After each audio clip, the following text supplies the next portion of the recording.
Have you ever felt stuck in a loop, replaying the same thoughts, same worries, same frustrations over and over again? It's like your mind is a record player with the needle stuck in a groove, and the music just won't move forward. We all get there sometimes. We get trapped by our own thinking patterns, convinced that the way we see the world is the only way it can be. But what if I told you that your mind isn't a fixed machine? What if it's more like a garden, and you are the gardener? You have the power to choose which seeds to plant, which thoughts to water, and which weeds to pull. The quality of your life, your happiness, your success, it all starts with the quality of your thoughts. It's time to learn how to think better. So, what does it even mean to think better? It's not about being a genius or solving complex equations in your head. It's about becoming the master of your own mind instead of letting your mind master you.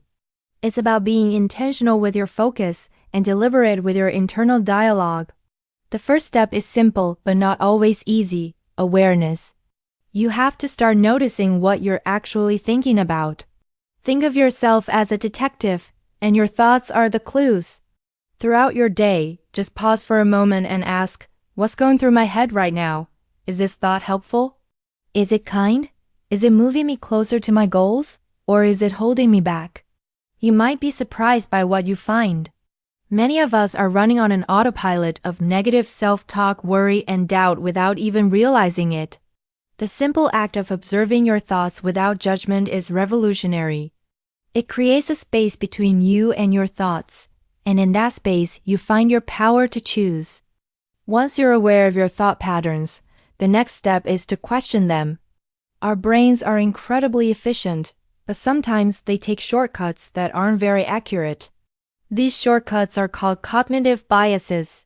For example, we might catastrophize, turning a small setback into a full-blown disaster in our minds.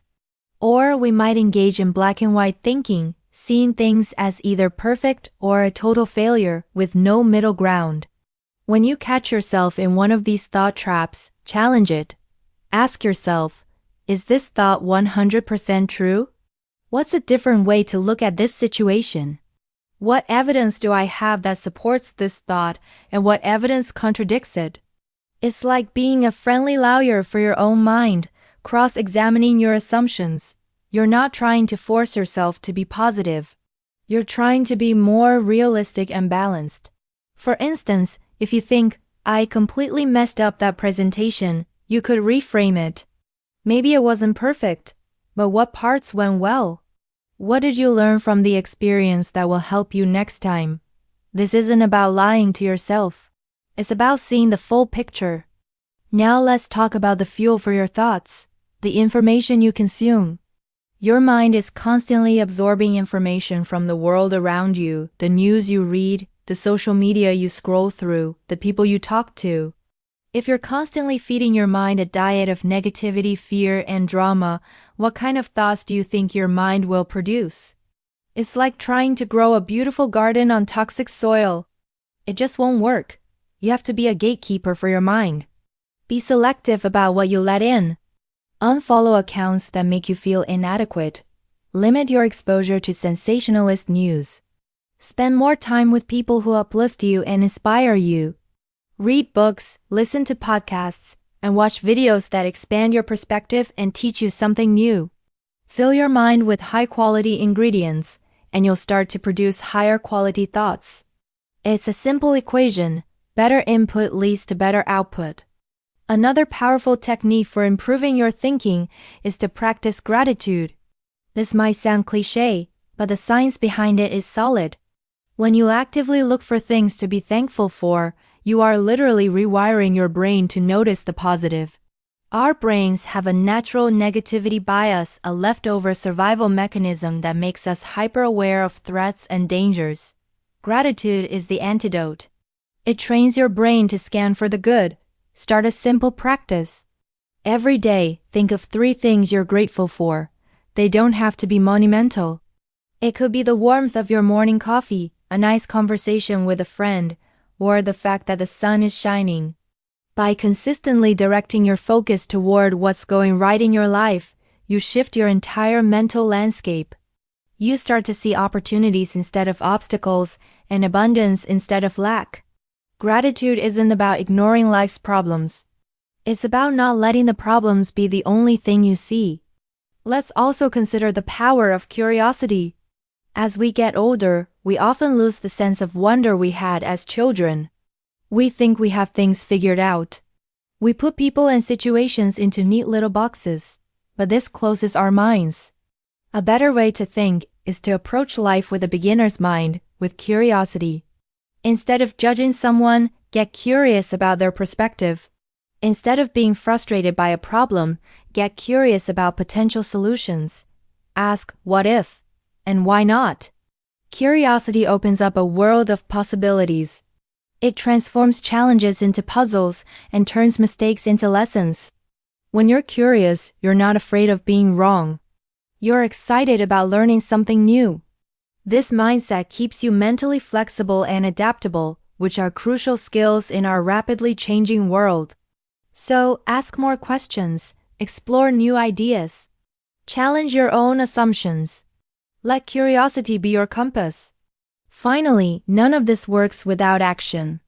Thinking better isn't just a mental exercise. It's about how you show up in the world.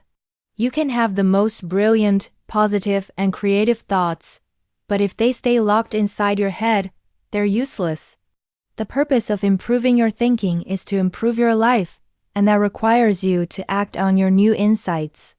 If you reframe a fear, the next step is to take a small action that confronts that fear. If you come up with a creative solution to a problem, the next step is to test it out. Action builds momentum. Action builds confidence. Action turns your thoughts into reality. Each time you act on a better thought, you reinforce that new neural pathway in your brain, making it easier to think that way in the future. You are literally building a new mind, one action at a time. Remember the garden analogy. Becoming a better thinker is a continuous process of planting, watering, and weeding. Some days the weeds of negativity will feel overwhelming. Some days you'll forget to water the seeds of gratitude. That's okay. The goal isn't perfection, it's progress. It's about being a little more aware today than you were yesterday, a little more curious, a little more intentional. Your thoughts create your reality. They are the blueprint for your actions, your emotions, and your destiny. By taking control of your thoughts, you are taking control of your life. So start today. Notice your thoughts. Question them. Feed your mind with good stuff. Practice gratitude. Stay curious, and most importantly, take action.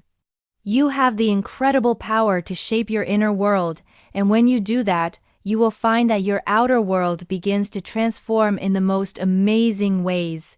You are the gardener of your mind. Go and create something beautiful. Thanks for watching, and if this helped, be sure to subscribe for more.